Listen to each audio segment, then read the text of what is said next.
Sup, dudes? Sorry, I'm kind of a bit of a mess right now. I'm busy working for ESEA. I got a bunch of schoolwork too. I'm trying to pretend I have a social life, but let's be real, I never had one of those. If you don't follow me on Facebook or Twitter, you're probably like, dude, where the fuck is number 4? Why is number 4 late? I got a couple of very angry messages about that, but as I said in Facebook and Twitter, I took the week off to spend time with my family. I was at home for Thanksgiving. But anyway, whatever, I'm gonna do whatever I want, and try to please you guys at the same time. So let's cut the bullshit intro and let's get right into some tips. Alright, this first one is a really easy one to do, and it's really quick, but I think it's pretty effective.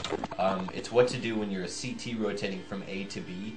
A lot of times, I used to play cat a couple of seasons ago, and when I did, I would rotate through CT spawn if I didn't push through cat, and I would often get gate from mid. And just a quick flash that will help you to reduce your odds of getting gate at mid is to throw it right off of this big box here when you're kind of running at the box, and it's pop right in the middle of mid.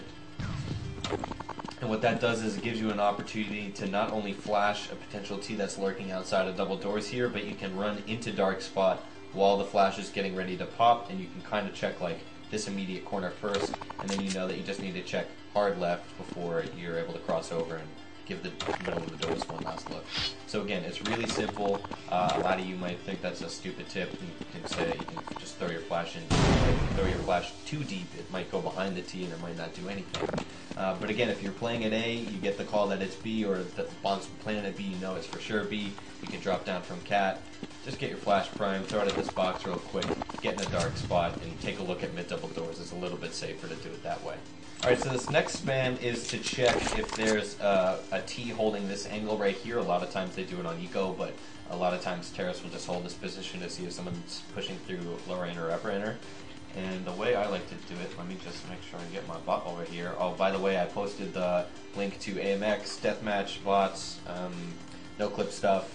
All that teleport menu is on my Facebook page. You can check that out if you want to be able to do this stuff as well, especially because this spam is so tweakable. There are about 1,000 different ways you can do this, where you can stand in a different position and get the angle a little bit differently for if you think a T might stand somewhere else. This is how I do it.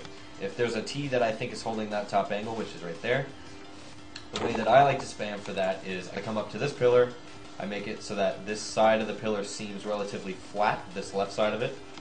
Then I look at the back of Hop Dog train, and I try to make that part of the train flat as well, so I'll walk out until that's about flat. So the back part of the train, can't really see any part of it because it's flat, can't really see part of this beam because it's flat, and most of the time that when you do this spam, you want to be lining up this brown part of the wall with the whiter part of the wall. But I find that you can do this spam more easily just shooting the white part of the wall for where I like to stand. But I know that a lot of people like to stand on areas like on the flatbed train. If you find out that you're trying to spam for kind of a different area, you might want to do it where the walls meet. But where I do it, this is like perfect. I can just line up this side of the beam just real quick, kind of step out. It's more of a general thing.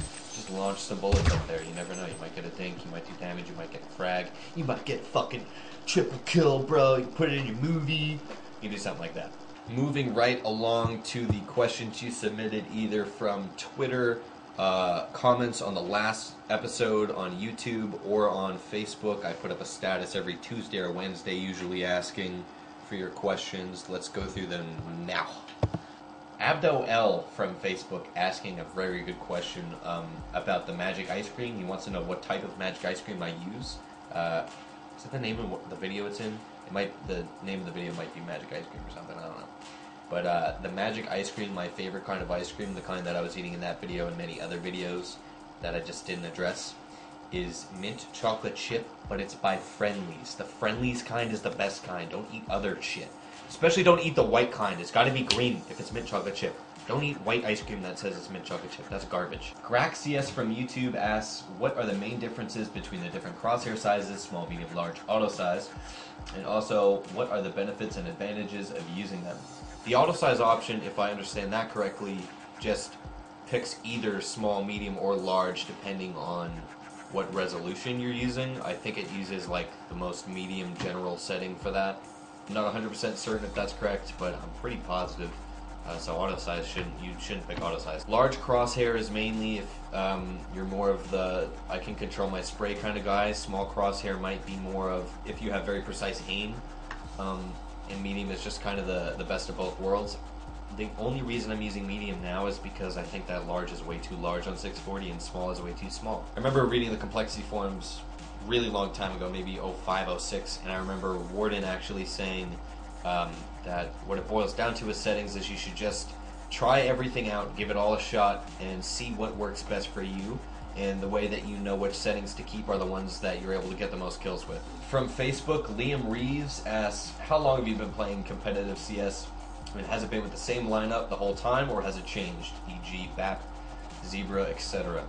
Yeah, for anyone who's new to how I've played in the scene, I haven't always played with BAP. This is my second or third season with BAP. I used to play with a team called Zebra for 3-4 years.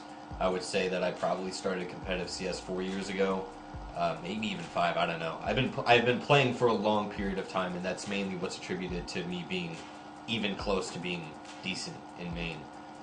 It's just I take a very long time to get good at stuff, and I've been playing for a very long time. Basically, on each team, BAP and Zebra, we've had the basic lineup the same, and it's just because both teams, in my opinion, are definitely more friendship based, and they aren't as much like we need a better opera, let's boot this guy and get a new opera in.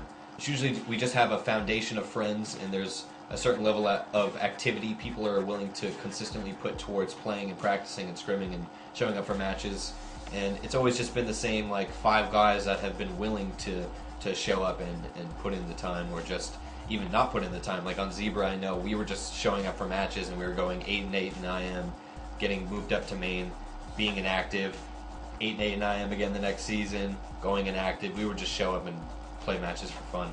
So, in accordance with everyone's goals and expectations, the lineups were pretty much the same. Never really that many big changes, especially, like I said, to fill in any role or anything like that. It's usually pretty similar throughout an entire season. So thanks again for watching. Thanks for those of you who were supportive of my decision to take last week off. I think it was a pretty fair decision, taking Thanksgiving off of this new series to kind of take a break and hang out with my family. This will be coming out again next week, again either Wednesday or Thursday. I've been pretty consistent with shooting for Wednesday, but with my new employment at ESEA, they have me working a lot. So I want to give myself some room for error, especially with finals coming up too. I'm not trying to make excuses, not trying to plan for failure. I'm just saying that worst case scenario might come out on a Thursday, or I might miss a week, and then I'll do like a fucking double fancy McDouble week, and I'll run around naked or something. I won't do that. Maybe I'll show you 4 tips instead of 2. Maybe I'll answer more questions. I don't really know. Again, apologize, I'm kind of a mess. I am feeling better though. Thank you for everyone that sent me messages asking if I was dying. I wasn't. Had a little cold, got over that. I don't know what that gesture was. I shouldn't put that in, but I will because I love the internet. Have a fantastic day.